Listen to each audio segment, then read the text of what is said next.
The Hidden Truths of Nursing Homes, a psychiatrist's deep dive into life, loss, and resilience in old age. Regret 1. Losing my independence, a psychiatrist's perspective. Our storyteller begins with a gut punch.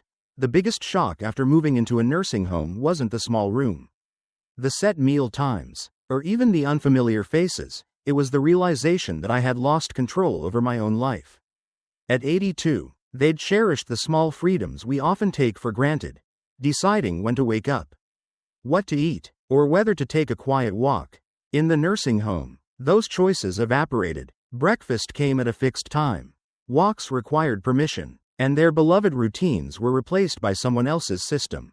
As a psychiatrist, I've seen this loss of autonomy erode mental health faster than almost anything else.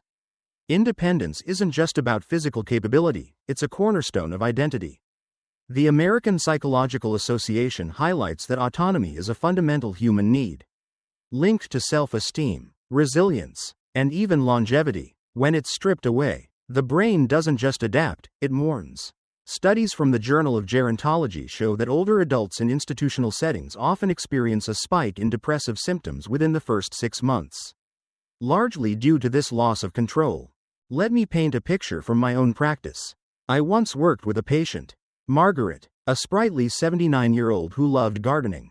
When she moved into a care facility, her trowel was traded for a call button. Within weeks, she stopped smiling. "I don't decide anything anymore," she told me, her voice hollow. Her blood pressure crept up, her sleep fractured, and her spark dimmed, not because she was sick, but because she'd lost agency over her days. Margaret's story echoes our narrator's. The hardest part? Realizing that once you give up your independence, getting it back is almost impossible. So, why does this happen? Nursing homes are designed for efficiency and safety, not individuality. Schedules ensure staff can manage dozens of residents, but they clash with the human need for spontaneity. Neurologically, this rigidity dampens dopamine, the reward chemical tied to choice and novelty. Over time, the brain adapts to helplessness, a state psychologists call learned helplessness, first identified by Martin Seligman in the 1960s. It's not laziness, it's a survival mechanism gone awry. If you're weighing this decision, ask yourself, what small freedoms define my life? Maybe it's brewing coffee just the way you like it or stepping outside to feel the sun on your face. These aren't luxuries, they're lifelines. The World Health Organization's active aging framework emphasizes maintaining autonomy as a pillar of well-being. Before you trade your keys for a care plan, explore alternatives, home modifications, part-time caregivers, or community programs. Independence isn't just worth keeping, it's worth fighting for. Regret 2. Feeling forgotten, the emotional toll of isolation. Next, our narrator unveils a quieter pain. One of the hardest truths about moving into a nursing home is realizing that the world outside keeps moving without you. They recall the early days when family visits were frequent, their daughter popping by weekly, grandchildren filling the room with chatter.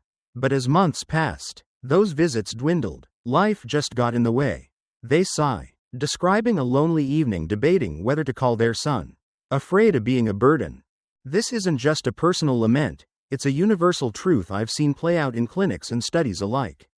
Social connection is the oxygen of mental health, especially in old age. The National Institute on Aging warns that isolation is as lethal as smoking 15 cigarettes a day, raising risks of depression, dementia, and heart disease. In nursing homes, residents often become out of sight, out of mind, not because families stop caring, but because daily life pulls them elsewhere. Our narrator captures it perfectly. The longer you're in a nursing home, the easier it is for people to forget just how much you still need them. I remember a patient, Henry, an 85-year-old widower with a wicked sense of humor. When he entered a facility, his son promised regular visits. At first, they came, laughing over old stories, sharing a meal. But as Henry's son juggled work and kids, the gaps grew. Henry's calls went unanswered, and his jokes faded. One session, he looked at me with wet eyes and said, "I didn't know disappearing could feel so slow." His loneliness wasn't just emotional, it triggered cortisol spikes, the stress hormone that wreaks havoc on aging bodies. Science backs this up. A 2015 meta-analysis in Perspectives on Psychological Science found that loneliness accelerates cognitive decline by 20% in older adults. In institutional settings, where social stimulation often comes from overworked staff or sporadic visitors, the brain starves for meaningful interaction. Mirror neurons, those little wonders that help us feel connected, fire less, leaving residents like our narrator watching doors that rarely open. What can you do? If a nursing home is on the table, build a social safety net before the move, set up a visitation schedule with family, join local senior groups, or insist on a facility with robust community activities. Technology helps too. Video calls can bridge gaps when physical visits falter. And if you're a loved one reading this, remember, your presence isn't a chore, it's a gift. Our narrator's plea, "Are you prepared for the loneliness?" is a call to action. Connection isn't optional, it's survival. Regret 3. Losing my sense of purpose, the void of idle days. Purpose. It's what gets us out of bed, whether we're 18 or 80. Our storyteller confesses, "When I moved into the nursing home, I didn't realize I was also changing why I lived." At home, they had rituals, watering plants, brewing coffee, tidying up. That gave structure and meaning. In the facility, those vanished. The days felt long, stretched out with nothing to do but wait. They say, noting a fellow resident, George, a carpenter whose skilled hands grew idle, his spirit fading with them. This loss of purpose is a silent epidemic in institutional care. Viktor Frankl, the psychiatrist who survived Auschwitz, wrote in Man's Search for Meaning that purpose is life's essence. Without it, we wither. In my practice, I've seen purpose act as a shield against despair. Take Clara, a 77-year-old former teacher who tutored neighborhood kids from her porch. After moving into a care home, her books gathered dust, and her depression deepened. "I'm just waiting to die," she told me. A sentiment echoed by our narrator's observation. The mind slows down.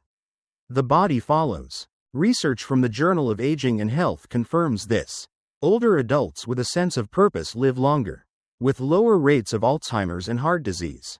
Why? Purpose triggers endorphins and oxytocin, boosting mood and immune function. In nursing homes, where tasks are outsourced, meals cooked, rooms cleaned, residents lose those daily wins that keep us ticking. The brain, craving challenge, stagnates. Neuroplasticity, our ability to grow new neural pathways, stalls without stimulation. Contrast this with Japan's Ikigai philosophy, finding joy in small, meaningful acts. In Okinawan villages, elders garden, cook, and teach, living past 100 with sharp minds and strong bodies. Nursing homes could learn from this, offering woodworking for George, gardening for Clara, or even pet therapy. Studies show caring for animals slashes stress by 30%. If you're considering this path, ask, what gives my life meaning? Then fight to keep it.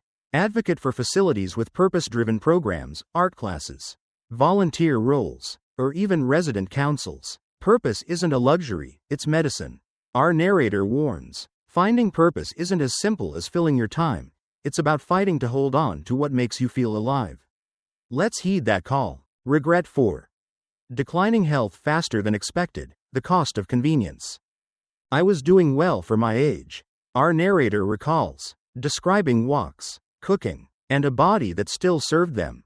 But in the nursing home, the less I did for myself, the weaker I became. Legs stiffened, chairs became chores, and strength faded fast. They saw it in others too, people arriving on foot, only to end up in wheelchairs. When you stop using your body, you start losing it, they lament. This is a medical truth I've witnessed too often. The use it or lose it principle isn't a cliche, it's physiology. Muscle mass declines 3 to 5% per decade after 30, per the American Journal of Clinical Nutrition. But inactivity accelerates this to 1 to 2% per year. In nursing homes, where help is constant, residents move less. A 2018 Lancet study found that sedentary behavior doubles frailty risk in older adults, spiking falls, infections, and mortality. I think of James, an 83-year-old patient who loved dancing. After entering a facility, his waltzes stopped. 6 months later, he shuffled with a walker, his joints seizing from disuse. I didn't know I'd lose myself this fast, he said. His decline wasn't age, it was environment. Reduced activity cuts blood flow, starves muscles of oxygen, and dims the brain's motor cortex. Bone density drops too. Osteoporosis thrives in stillness. Contrast this with blue zones, regions like Sardinia where elders walk, garden, and lift daily, outliving their peers by decades. Exercise isn't just physical, it's mental. A 2020 neurology study showed that regular movement halves dementia risk by boosting hippocampal volume. The Memory Hub. Before you sign that lease, ask, will I stay active? Seek facilities with physical therapy, walking paths, or Tai Chi, gentle but potent for balance and mood. At home, consider aides who encourage chores over doing them for you. Our narrator's regret, I would have fought harder to keep moving, is a lesson. Convenience can cost you your vitality. Regret 5. The loss of privacy and dignity, a silent erosion. Privacy is sacred, yet our narrator found it scarce, from the moment I arrived. I felt like I was constantly being watched. Staff entered unannounced, bathrooms required assistance, and even meal choices were dictated. Sharing a room with a stranger, sometimes loud or disruptive, stripped away the last vestige of control. Dignity is a hard thing to lose. They reflect, and I didn't realize how much I'd have to surrender. In my years as a psychiatrist, I've seen dignity's absence wound deeper than any illness. Erik Erikson's stages of development end with integrity versus despair in old age. We seek to feel whole, respected. Nursing homes, with their efficiency-driven design, often rob residents of this. A 2019 BMJ study found that 60% of care home residents report feeling dehumanized, citing lack of privacy as a top grievance. Take Sarah, a patient who prized her solitude. In her facility, staff barged in during a call with her daughter, leaving her mortified. I'm not me anymore, she wept. Her stress hormones spiked, sleep worsened, and shame took root. Privacy isn't trivial, it's a buffer against anxiety. When it's gone, the amygdala, our fear center, stays on high alert. Culturally, this varies. In Sweden, elder care emphasizes person-centered design, private rooms, flexible schedules, linked to better mental health outcomes per aging and society. In contrast, many U.S. facilities prioritize cost, packing residents in shared spaces. The result? Dignity erodes, and with it, self-worth. If this choice looms, ask, can I keep my sanctuary?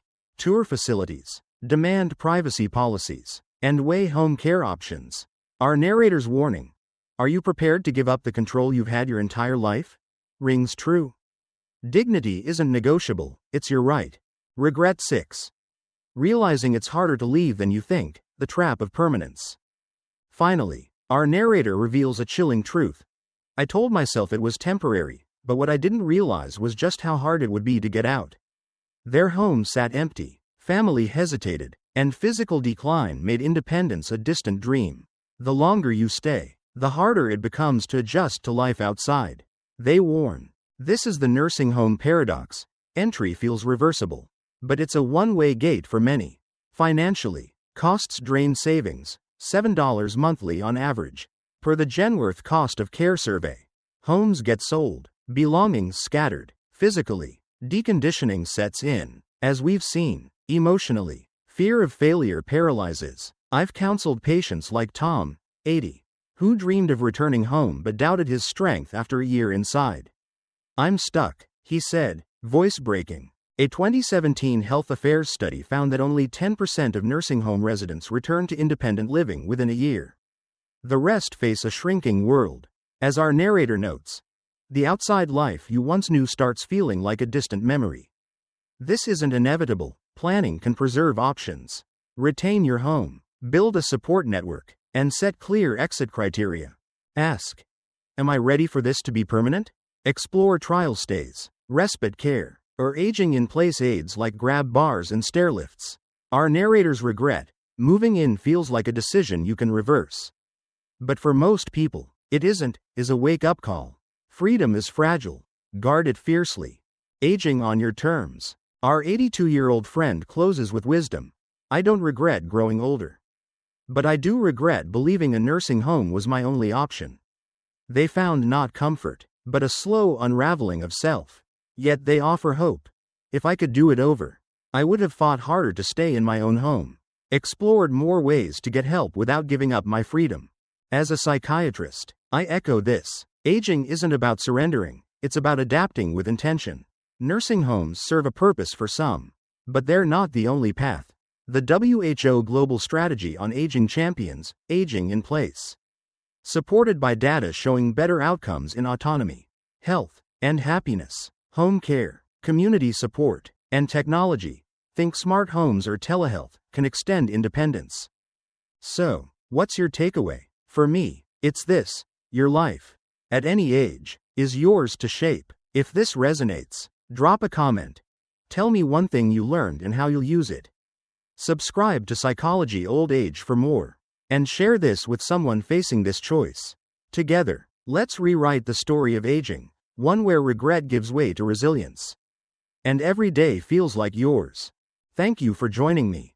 Until next time, stay curious, stay strong, and keep living your way.